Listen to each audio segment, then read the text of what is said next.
Baik, Assalamualaikum warahmatullahi wabarakatuh. Kepada rakan-rakan media, kepada influencer-influencer, kepada rakyat Malaysia, semua yang bersama dengan kita. Pertamanya saya ucapkan terima kasih atas kehadiran. Saya juga ucapkan terima kasih dan penghargaan kepada rakan-rakan lain yang hadir. Cikgu Bat, saya nampak Tok Ali, klien saya di sini juga daripada Melaka. Ada lagi pengaruh-pengaruh lain, ada juga Kota dan grup-grup lain. Tuan-tuan dan puan-puan, seperti mana semua sedia maklum, ada beberapa isu yang memerlukan penegasan daripada pihak kita kerana sehingga hari ini kami masih belum mendapat jawapan langsung daripada pihak Ketua Polis Negara. Kita juga nak mempertanggungjawabkan kepada pihak Menteri Dalam Negeri dan mungkin sedikit berkaitan dengan pihak SPRM.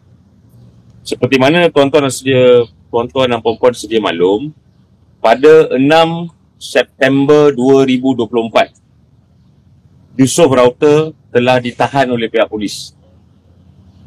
Beliau telah dituduh di Mahkamah Kuala Lumpur pada 12 September 2024. Pada 12 Jun 2025, Yusof Raute telah didapati tidak bersalah oleh Mahkamah Tinggi Kuala Lumpur, di mana pada 12 Jun juga beliau telah pun dibebaskan dan dilepaskan daripada dua pertuduhan terkait dengan Seksyen 39B Akta Dadah Berbahaya dan juga Seksyen 36 Akta Senjata Api. Walaupun kes itu sekarang dalam status rayuan oleh pihak pendakwa raya, seperti mana kita telah tekankan beberapa minggu atau beberapa bulan yang lepas, bahawa sehingga hari ini di dalam alasan penghakiman Hakim Mahkamah Tinggi yang terpelajar telah jelas menyatakan bahawa Yusof Raute telah menamakan dua individu yang pada Yusof Raute telah memerangkap Yusof Raute dalam kes tersebut. Dua individu tersebut adalah tidak lain tidak bukan Datuk Seri Anwar Ibrahim, Perdana Menteri Malaysia, dan juga Farhaj Wafas Salvador. Kita telah memperolehi maklumat setakat hari ini bahawa laporan polis yang telah dibuat oleh Yusof Raute pada 12 September 2024, iaitu 5 hari selepas beliau ditahan dan semasa beliau berada dalam tahanan, beberapa jam sebelum beliau dituduh di mahkamah, beliau telah menamakan dua individu ini, iaitu Datuk Seri Anwar Ibrahim dan Farhaj Wafas Salvador sebagai pihak yang terlibat dalam memerangkap beliau dalam kes dadah dan juga pistol tiruan yang dijumpai dalam kereta tersebut. Seperti mana tuan-tuan dan puan-puan sedia maklum, dan ini undang-undang mantap di negara ini, kalau ada laporan polis, mesti ada siasatan, mesti ada pegawai penyiasat. Antara tugas pegawai penyiasat daripada polis adalah untuk merakam percakapan pengadu, dalam kes ini Yusof Raute, dan juga melakukan siasatan dengan memanggil saksi-saksi ataupun individu-individu yang telah dinamakan dalam laporan polis tersebut. Sehingga hari ini, ingat tarikhnya 12 September 2024, sekarang ini 31 Disember 2025. Maknanya telah berada lebih kurang 18 bulan. Kita tak tahu, satu, ada tak pegawai penyiasat bagi laporan polis Yusof Raute terhadap Anwar Ibrahim dan juga Farhaj Wafas Salvador? Pertama. Kedua, sehingga sekarang kita pun tidak ada pemakluman ada atau tidak sebarang kertas siasatan dibuka bagi laporan polis Yusof Raute tersebut 18 bulan yang lepas. Dan ketiga, soalan paling mudah yang kita dah tanya dan sehingga hari ini tidak ada sebarang jawapan.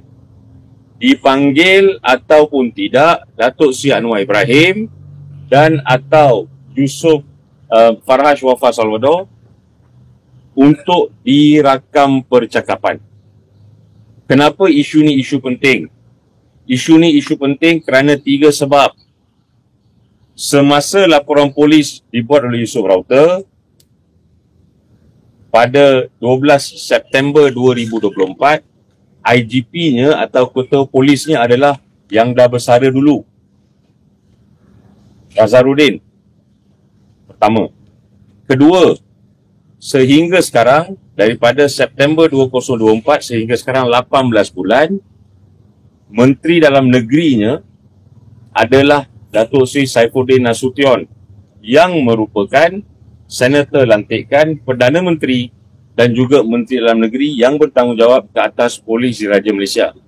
Dan ketiga, sehingga sekarang IGP terbaru ini pun masih belum memberi sebarang jawapan.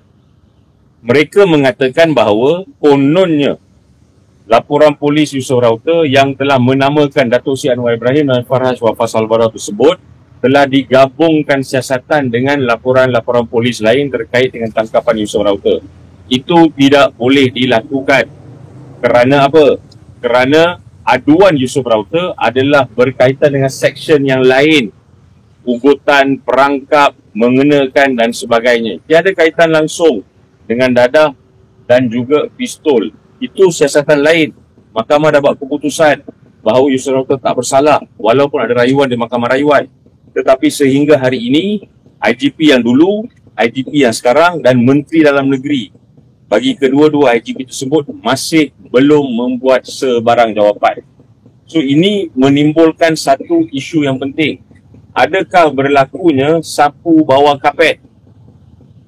Kerana Menteri Dalam Negeri, bos dia adalah Perdana Menteri. IGP dua-duanya akan juga jawab pada Menteri Dalam Negeri, yang akan jawab pada Perdana Menteri. Nampak tak hubung kait dia macam mana? Apa yang berlaku? Mereka yang berkuasa, mereka yang pegang kuasa, mereka yang jadi Perdana Menteri, mereka jadi Menteri Dalam Negeri, langsung tidak menyiasat merakam percakapan dua individu yang telah dinamakan laporan polis ini. Tuan-tuan membuat ini bukan mainan politik.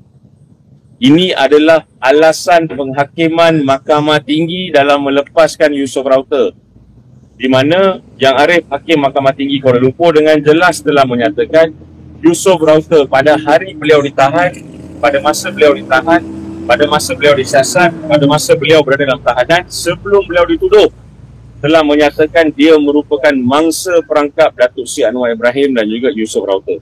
Itu isu yang pertama. Sampai sekarang tak ada jawapan langsung. Dah 18 bulan.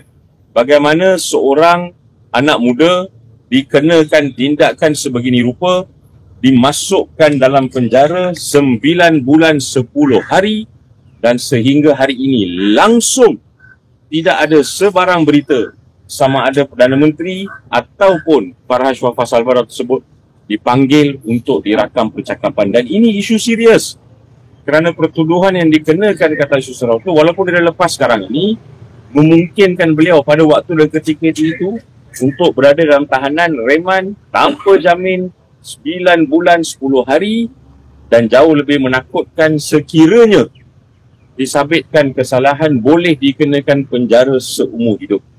Bagaimana perkara sebegini boleh berlaku dalam sebuah negara yang dikatakan mengamalkan demokrasi dan tata kelola yang baik, sedangkan isu utamanya, targetnya, laporan polis yang terhadap Perdana Menteri dan juga orang yang dikenali sebagai amat rapat dengan Perdana Menteri. Dan itu yang pertama. Kedua, kita juga dapati bahawa setakat hari ini, dalam pengetahuan kita, telah pun ada lebih kurang 380 mungkin laporan polis yang telah dibuat terhadap Datuk Seri Anwar Ibrahim dan menteri-menteri dalam Kabinet Datuk Seri Anwar Ibrahim berkaitan dengan perjanjian Anwar Trump 2025. Tuan-tuan dan puan-puan mungkin akan tahu bahawa pada 26 Oktober 2025 telah ada satu perjanjian yang dimasuki antara Malaysia dan juga Amerika Syarikat, ditandatangani oleh Datuk Seri Anwar Ibrahim bagi pihak Malaysia dan juga Presiden Donald Trump bagi Government of America terkait dengan perjanjian yang dikenali sebagai ART. Tapi kita kenal untuk rakyat Malaysia mudah faham, perjanjian yang ditandatangani oleh Anwar Ibrahim dengan Donald Trump yang ada kaitan dengan 1 trilion Malaysia kena beli barangan daripada Amerika, dan pada masa yang sama Amerika pula boleh mengikat cara kita berdagang dengan negara lain. Selepas melihat kepada perjanjian tersebut, kita dapati bahawa ada unsur-unsur menggadaikan kedaulatan negara, menggadaikan hak ekonomi negara dan juga membawa isu-isu sensitif terkait dengan defense, pertahanan dan sebagainya bagi negara ini, dan kita telah pun usulkan laporan polis yang dibuat. Daripada ratusan orang yang telah buat laporan polis ini, antara individu paling penting atau mungkin terpenting yang telah buat laporan polis di Presin 9 Putrajaya adalah mantan Perdana Menteri Malaysia 2 kali, Perdana Menteri Malaysia yang keempat dan ketujuh, yang amat berbahagia Tun Dr. Mahathir bin Mohamad. Kami telah terima pemakluman dan saya bacakan pemaklumannya. Pemakluman yang kita telah terima apabila kita tulis surat kepada IGP, Tan Sri IGP, Datuk Sri IGP, Ketua Polis Negara, kita dimaklumkan bahawa dengan segala hormatnya perkara di atas dirujuk, untuk makluman pihak tuan, pejabat ini telah membuat semakan terhadap report polis bersabit Presin 7 tersebut dan telah diklasifikasikan sebagai rujuk lain agensi, refer other agency. Dah kenapa? Kepada Jabatan Siasatan Jenayah Komersial dan Suruhanjaya Pencegahan Rasuah Malaysia untuk siasatan dan tindakan selanjutnya. Persoalan kita sekarang kepada Ketua Polis Negara dan juga kepada Tan Sri Azam Baki, Pesuruhjaya SPRM, daripada surat ini dikeluarkan sehingga sekarang, bila masa nak panggil Datuk Seri Anwar Ibrahim ni? Bila masa nak panggil Tengku Zafrul ni? Bila masa nak panggil menteri-menteri dalam kabinet yang telah kononnya dari segi dasar meluluskan perjanjian ini untuk ditandatangani antara Malaysia dan juga Amerika Syarikat? Sehingga sekarang, bukan satu laporan polis, bukan dua laporan polis, tapi dah sampai 300 lebih laporan polis. Kita pun lihat tak ada langsung 1 inci pun pergerakan terhadap Datuk Seri Anwar Ibrahim ataupun Tengku Zafrul ataupun mereka-mereka yang berada dalam kabinet yang telah dinamakan dalam laporan-laporan polis tersebut berkaitan isu Anwar-Trump Agreement 26 Oktober 2025. Dan lagi sekali saya nak ingatkan kepada Ketua Polis Negara, saya nak ingatkan kepada Menteri Dalam Negeri, saya nak ingatkan kepada Tan Sri Azam Baki, ini bukan kes curi lembu, curi selipar di masjid, curi tabung masjid. Ini terkait dengan isu di mana kedaulatan negara telah tergadai. Yang bagi tahu tentang kedaulatan negara tergadai ini bukan Tun Dr. Mahathir seorang sahaja, bukan kita daripada pembangkang sahaja, tetapi media luar negara telah melaporkan dengan begitu luas. Bagaimana mungkin sebagai sebuah negara yang berdaulat seperti Malaysia boleh menurunkan perjanjian sebegitu rupa? Dan yang bising tentang hal ini juga bukan sahaja orang-orang yang celik pandai dari segi politik, tetapi bekas peguam negara, mantan menteri-menteri kabinet, mantan panglima tentera darat, mantan general-general, dan ramai lagi pihak pakar-pakar ekonomi dan geopolitik yang mempersoalkan bagaimana mungkin kita boleh melepaskan hak kita untuk membuat keputusan dari segi ekonomi, dari segi ketenteraan dan sebagainya sebegitu mudah sahaja kepada Amerika Syarikat. Sebab itu laporan polis dibuat, tapi yang sedihnya refer to other agency. Dan dah kalau refer to other agency atau telah rujuk kepada agensi-agensi lain, apa yang agensi-agensi lain ni buat? Lagi sekali persoalannya timbul. Laporan polis dibuat kepada pihak polis. Jawapan diberi oleh Ketua Polis Negara atau daripada PDRM refer to other agency. Ketua Polis Negara menjawab kepada Menteri Dalam Negeri. Menteri Dalam Negeri berada dalam kabinet yang buat keputusan atas dasar kononnya. Menteri Dalam Negeri juga bosnya adalah Perdana Menteri yang dijadikan rujukan dalam laporan polis ini. Aduannya terhadap Datuk Seri Anwar Ibrahim, Perdana Menteri. Lagi sekali persoalan timbul, sapu bawah kapet ke tidak ni? Dan yang ketiga, yang paling menakutkan adalah sehingga hari ini, pada 30 Oktober 2025, ini dah nak masuk 2 bulan dah ni. 30 Oktober 2025, Kementerian Pertahanan Malaysia telah menandatangani satu memorandum persefahaman dengan Secretary of War Pete Hegseth Amerika Syarikat, di mana akhirnya buat pertama kali dalam sejarah Malaysia kita telah memasuki satu memorandum secara bertulis terkait dengan aset-aset ketenteraan, latihan-latihan dan sebagainya, antara lainnya joint patrol, sama-sama melakukan pemantauan kepada Selat Melaka dan perairan Laut Cina Selatan dengan tentera Amerika.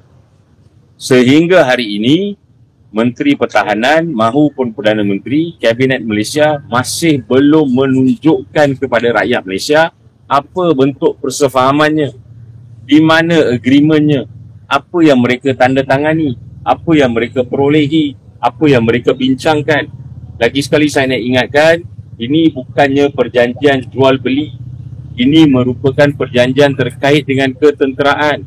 Adakah ini merupakan satu pergerakan di mana Amerika menggunakan Malaysia sebagai pelantar, sebagai pelabuhan, sebagai pusat dalam peperangannya dengan China? Dan bagaimana mungkin kita sebagai sebuah negara yang berdaulat, yang sentiasa mengamalkan prinsip untuk tidak memilih kepada sesiapa, akhirnya diletakkan sebagai koloni ataupun negara yang mengikut telunjuk negara barat, lebih-lebih lagi Amerika Syarikat. 2 hari yang lepas, tuan-tuan dan puan-puan, Donald Trump telah bertemu dengan Netanyahu di Washington, di Pentagon. Dan Donald Trump telah menyatakan akan tetap berada di belakang dan membantu Israel dan menghentam Gaza, dan sekarang winter ataupun musim sejuk telah melanda Gaza lagi sekali. Dulu, Chairman ASEAN, Perdana Menteri Tun Sri Anwar Ibrahim menyatakan akan menghantar mesej Malaysia yang jelas tentang isu Palestin dan Gaza. Sampai sekarang kita belum lagi dengar mesej tersebut. Malah kita difahamkan sekarang ini Amerika telah menambah peruntukan untuk menghantar F-16 jet kepada Israel untuk meneruskan pengumuman dan penghentaman, pembantaian, kekejaman, kezaliman, pembunuhan ke atas Gaza dan juga rakyat Palestin. Macam mana kita sebagai sebuah negara yang kononnya memperjuangkan hak Israel, hak Palestin, hak Gaza dan sebagainya, masih lagi boleh masuki perjanjian dengan Amerika Syarikat, lebih-lebih lagi terkait dengan ketenteraan, terkait dengan MOU, terkait dengan ART 2025 ini. Dan keempat dan akhir sekali, kenapa kita berada di sini adalah kerana lagi sekali kepada Datuk Seri IGP, anda juga rakyat Malaysia, anda juga tertakluk di bawah undang-undang. Kerajaan boleh datang, kerajaan boleh pergi, tapi polis di Raja Malaysia mestilah mengikut undang-undang. Ada satu kes di Melaka terkait dengan a sitting chief minister, sekarang ini masih menjadi ketua menteri di Melaka, terkait dengan pakatan jahat untuk menjatuhkan maruah dan keselamatan, identiti dan juga harga diri anak tuan saya, Datuk Muhammad Ali. Sehingga hari ini, walaupun rakaman percakapan telah dibuat, walaupun bukti-bukti telah diberi, walaupun audio, video telah pun dibekalkan dan telah pun diadakan siasatan menyeluruh berkaitan dengan kes ini, sehingga hari ini Ketua Menteri Melaka masih lagi duduk sebagai Ketua Menteri Melaka, masih lagi belum dipanggil untuk dirakam percakapan. Kita pun tak tahu apa status kes tersebut, dan kes ini dari segi siasatan jenayahnya kita pun tak tahu apa dia jadi dah. So, ini menimbulkan satu lagi persoalan. Adakah sekiranya anda mempunyai laba atau kepentingan politik kepada Perdana Menteri ataupun kepada kerajaan yang menjadi kerajaan di federal ataupun di state, maka anda mempunyai pengaruh yang amat kuat sehingga tidak boleh disentuh oleh pihak berkuasa. Lain pula kalau sekiranya anda pembangkang, hari ini report, semalam kena tangkap. Itu perbezaannya. Hari ini report, semalam kena tangkap kalau anda merupakan seorang yang tidak boleh bersama dengan kerajaan madani yang disayangi oleh seluruh rakyat Malaysia. So, tuan-tuan dan puan-puan, akhir sekali, semalam Perdana Menteri telah menyatakan dengan angkuhnya bahawa beliau mempunyai sebuah gabungan madani yang mantap. muafakat madani yang ikhlas, muafakat madani yang tidak ada sabotaj, muafakat madani yang berdiri atas prinsip keikhlasan. Tetapi mungkin Perdana Menteri ini lupa bahawa kalau dia tidak memegang Jabatan Peguam Negara, kalau dia tidak memegang SPRM, kalau dia tidak memegang tampuk kuasa sebagai Perdana Menteri, beliau tidak mungkin boleh menggunakan kuasa ini untuk menahan mereka-mereka yang lain untuk meninggalkan kerajaan. Antara lainnya, Presiden UMNO kalau berbunyi sedikit akan disuruh buka balik kes 47 pertuduhan yang sampai hari ini daripada September 2023 masih belum ada jawapan daripada Jabatan Peguam Negara. Katanya nak siasat 11 alasan, sampai sekarang masih belum siasat lagi. So, kalau Perdana Menteri merasakan dia mempunyai satu muafakat yang mantap, saya rasa dia tersilap dengar. Dia mempunyai satu pakatan yang sebenarnya menggunakan ugutan untuk berdiri sebagai Perdana Menteri. So, saya akan terima soalan tapi saya rasa lepas ini saya buat. Secara rumusannya, kita dapati bahawa ada satu isu yang memerlukan penjelasan, ada satu isu yang sebenarnya memerlukan pemahaman semua rakyat Malaysia, iaitu sehingga hari ini apa-apa sahaja yang terkait terutamanya dengan Datuk Seri Anwar Ibrahim dan atau Faraj Wafah Salvador dan atau mereka-mereka yang berkuasa, berpangkat, mempunyai kedudukan, mempunyai kekuatan dari segi laba politik, nampaknya tidak disentuh langsung oleh mana-mana agensi penguatkuasaan, polis, SPRM dan sebagainya. Lain pula kalau anda sebenarnya merupakan pihak pembangkang atau mereka-mereka yang tidak mempunyai laba atau kepentingan politik dan tidak penting untuk kestabilan madani, anda akan dilanyak dan dihentak. Macam saya nyatakan tadi, hari ini bawa report, semalam dah masuk ke balai. Saya just nak ingatkan semua orang bahawa setakat hari ini pada pengamatan kami ada dah lebih kurang 380 laporan polis. Bukan 3, bukan 38, tapi 380 lebih laporan polis seluruh negara terhadap Datuk Seri Anwar Ibrahim, terhadap Tengku Zafrul, ada juga menteri-menteri kabinet yang telah dinamakan dalam laporan polis tersebut, dan sehingga hari ini tiada langsung pemakluman kertas Sestani dibuka ke tidak, dirakam percakapan sesiapa ke tidak, dirakam percakapan Perdana Menteri, Menteri Kabinet, Tengku Zafrul yang sekarang dah jadi pengurusi Maida. Sampai sekarang tidak ada sebarang jawapan. Dulu Tengku Zafrul sebelum berhenti jadi menteri, dia bagi tahu perjanjian ini tidak akan melanggar garisan merah, no red line. Tetapi akhirnya kita dapati Menteri Niti baru menyatakan ada keperluan yang tinggi mungkin untuk Malaysia melihat atau merujuk semula beberapa klausa-klausa dalam perjanjian Anwar Trump 2025 tersebut. Sehingga hari ini kita pun tak tahu apa jadi dengan agreement tersebut. Ratifikasi, tak tahu sama ada Malaysia dah mulakan proses ke tidak, sama ada Amerika dah mulakan proses ke tidak. Dan 60 hari tersebut daripada proses ratifikasi kita pun tidak dimaklumkan.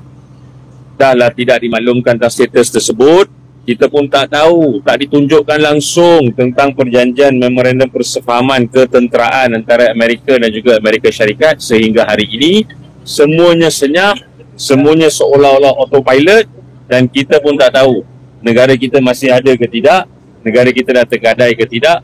Tapi yang kita tahu dan yang kita pasti, Amerika masih lagi menghentam Gaza dengan membantu Israel. Soalan tuan-tuan dan puan-puan? Ada soalan? Okey, saya rasa saya dah tanya benda dulu kan, tapi nak tanya balik semula lah. Sekarang memang nampak macam tak ada pergerakan. Selain daripada kita buat desakan-desakan seperti ini kan, sebab macam mereka pun buat berbodoh, buat pekat semua kan tentang semua ni. Apa lagi yang kita boleh buat untuk memastikan benda ni bergerak? Sekarang ini ada satu revolusi yang sedang menular di seluruh dunia. Dan revolusi ini sekarang ini dikenali sebagai Gen Z Uprising. Di mana kita lihat di dalam negara-negara Eropah, contohnya Bulgaria yang paling latest ni, bermula dengan Nepal, bermula dengan Bulgaria sekarang ini, anak-anak muda telah keluar ke jalan raya dan menunjukkan rasa tidak puas hati kepada mereka yang berkuasa. Adakah ini bermaksud kita nak suruh orang turun ke jalan raya? Ya, kita nak minta orang untuk peka, untuk sedar, bercakap mengenainya, membuat penulisan mengenainya, pass the message around. Dan mungkin kita kena turun ke jalan raya. Adakah turun ke jalan raya itu salah? No, ia tidak salah. Ini adalah proses demokrasi. Malah ada setengah yang jadi Perdana Menteri, yang jadi Menteri, yang jadi Timbalan Menteri juga sebenarnya bukan saja turun di jalan raya, bukan saja guling jalan raya, pernah membina kemah di jalan raya dan mereka telah pun berada di Putrajaya sekarang ini. So itu adalah satu option yang ada. Option kedua yang ada adalah sebenarnya untuk semua yang tidak puas hati dengan Anwar Ibrahim membuat keputusan untuk menarik balik sokongan dan menjatuhkan kerajaan ini. Option ketiga adalah untuk semua yang tidak puas hati dengan Anwar Ibrahim dan Kerajaan Madani bersama dalam satu gabungan yang besar dan juga bersiap sedia untuk membantu rakyat mengembalikan keselamatan dan kedaulatan negara. Okey, Cikgu Wan, sebelum orang lain tanyakan, nak tanya dulu. Jawab soalan yang kedua dululah. Siapa yang letakkan dadah dan siapa yang letakkan pistol tiruan tersebut? Sampai sekarang, daripada segi kes, kita pun tak tahu. Yang kita tahu adalah ada laporan polis yang telah dibuat oleh Yusuf Rauter. Dan laporan polis yang dibuat oleh Yusuf Rauter tersebut adalah pada 12 hari bulan 9 2024. Bila keputusan kes Yusuf Rauter? Keputusan kes Yusuf Rauter adalah pada 12 Jun 2025. Dalam jangka masa 365 hari. Sepanjang perbicaraan tersebut, 9 bulan 10 hari tak disiasat. Laporan polis yang telah dibuat oleh seorang anak muda rakyat Malaysia yang telah menyatakan diri beliau telah diperangkap, dia tidak ada langsung kes dadah, tidak ada langsung kes senjata api, tapi boleh dikenakan sebegitu rupa. Tuan-tuan dan puan-puan, hari ini Yusuf Rauter, besok anak siapa pula yang kena? Itulah ketakutan yang ada dalam Malaysia ini. Dan sehingga hari ini polis tak jawab pun. Kalau Rafiq tanya tak apa. Tapi ini Hakim Mahkamah Tinggi Kuala Lumpur nyatakan. Hakim Mahkamah Tinggi Kuala Lumpur ni dia bukannya ketua pembangkang. Dia bukannya ahli politik. Dia hakim. Dia pengadil. Dia buat keputusan berdasarkan keterangan. Dan dia sendiri, yang Arif Hakim sendiri bertanyakan soalan. Kenapa tidak disiasat laporan polis yang dibuat oleh Yusuf Rauter yang menamakan Datuk Seri Anwar Ibrahim dan juga Faraj Wafah Salvador? Malah Yang Arif Hakim juga begitu adil dalam keputusannya. Yang Arif Hakim menyatakan bahawa kalaulah versi Yusuf Rauter itu tidak betul, boleh sebenarnya membersihkan nama Datuk Seri Anwar Ibrahim dan juga Faraj Wafah Salvador. Tapi sampai hari ini, lagi sekali saya maklumkan, Perdana Menteri Malaysia Datuk Seri Anwar Ibrahim dan juga Faraj Wafah Salvador tidak langsung dipanggil untuk dirakam percakapan. PHS menjawab menyatakan refer to other report, dah disiasat dengan gabungan report lain. Soalan kita mudah. A, ada tak dipanggil Datuk Seri Anwar Ibrahim untuk dirakam percakapan? B, ada atau tidak dipanggil Faraj Wafah Salvador untuk dirakam percakapan? Jawapan dia ya ataupun tidak. Kalau sehingga hari ini dah nak masuk lebih kurang masuk 2 tahun, senyap begitu rupa, maknanya belum lagi dah dipanggil. Kalau belum lagi dipanggil, maknanya betul lah. Kalau you Perdana Menteri, you kawan Perdana Menteri, you berkuasa, you ada politik, you ada pengaruh, you ada wang, you kaya, you berpangkat, you tak sama dengan manusia lain di Malaysia.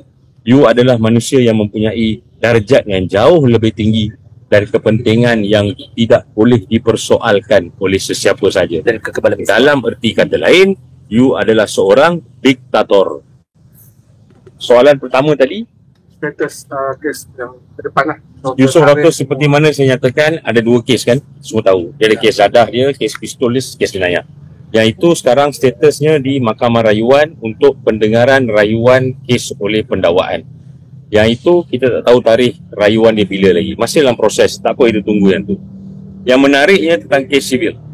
Kes sivil Yusuf Rauter terkait dengan dakwaan alegasi Yusuf Rauter bahawa beliau telah diperlakukan dengan cubaan untuk meraba, dijilat leher dan sebagainya Datuk Seri Anwar Ibrahim. Yang itu mahkamah akan tentukan ya atau tidak.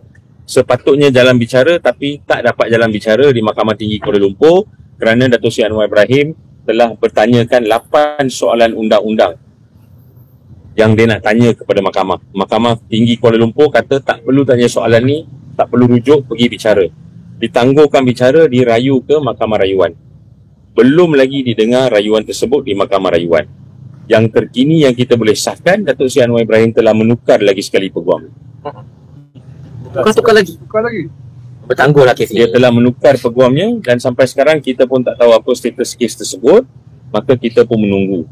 Tetapi tuan-tuan dan puan-puan, yang pasti Yusof Router ini merupakan anak muda Malaysia yang berani dan dia akan meneruskan hak dia kepada sesiapa sahaja yang melakukan kesalahan pada beliau.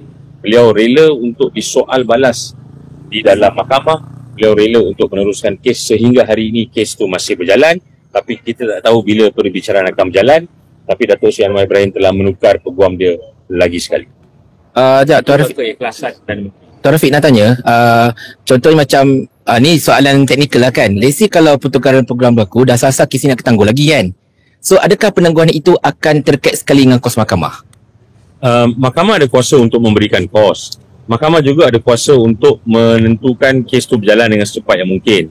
Tapi macam saya maklumkan sebentar tadi, kita tak halang Datuk Seri Anwar bertukar peguam setiap hari pun tak ada masalah. Kan? Janji datanglah ke mahkamah. Jangan takut. Anda kan patut berani. Kan? Anda kan ikhlas, mantap, berani. So datanglah ke mahkamah. Dia kan boleh